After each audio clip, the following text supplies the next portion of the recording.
S'apprête à nous rejoindre. On va commencer avec un extrait de Pour Sama, un documentaire tourné par Waad El-Kateb à Alep, justement en Syrie, pendant le siège de cette ville par les forces de Bachar el-Assad. سما النظام السوري وحلفائه محاصريننا بحلب مدينتي. حمزة كان واحد من 32 طبيب يلي ضلوا بحلب الشرقية. حمزة ورفقاتنا أسسوا مشفى، كنا عائلة. أصلا في ضرب كتير اليوم؟ سما أنا بعرف إنك عم تفهمي شو عم بصير. بقدر شوف هالشي بعيونك، ما عم تبكي مثل أي طفل عادي.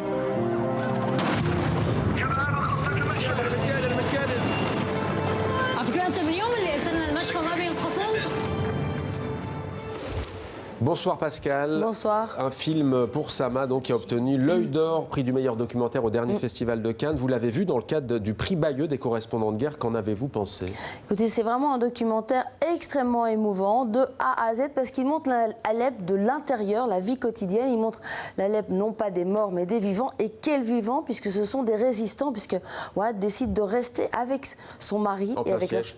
en plein siège, sous les bombes, avec leur fille, pour lui soigner et tenir le dernier hôpital de la ville, elle pour filmer et témoigner. Et c'est assez, ce film illustre bien l'esprit de résistance qui règne et qui a régné à Alep, dont il est question également dans cette exposition à Bayeux, toujours à Bayeux.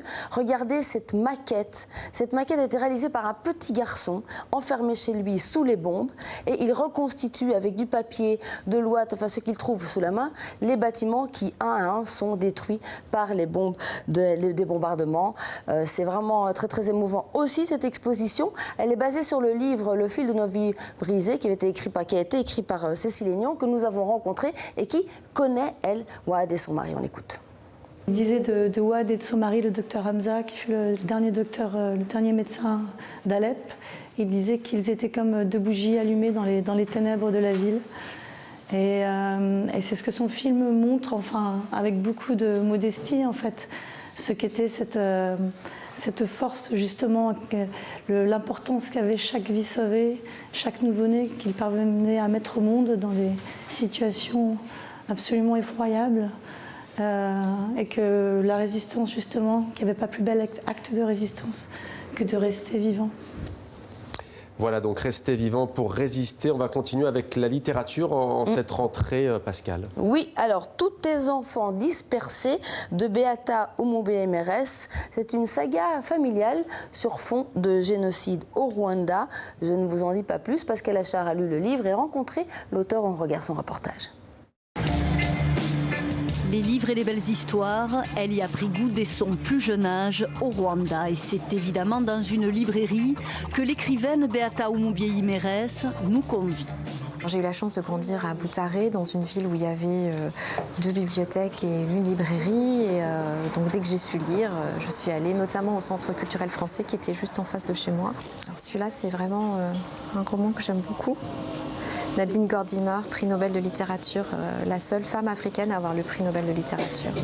Mais c'est son premier roman, Tous tes enfants dispersés, qu'elle vient aujourd'hui nous présenter. C'est l'histoire d'une famille où un des enfants est métisse, blanche, avec ce nom d'ailleurs symbolique, fille d'un Français et d'une Rwandaise, Tutsi.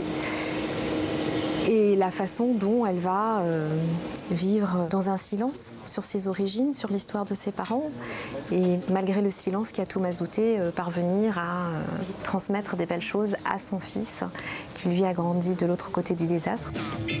Le désastre, le génocide des Tutsis du Rwanda s'immiscent dans le récit, avec au premier plan la destinée d'une famille déchirée, les traumatismes, le métissage.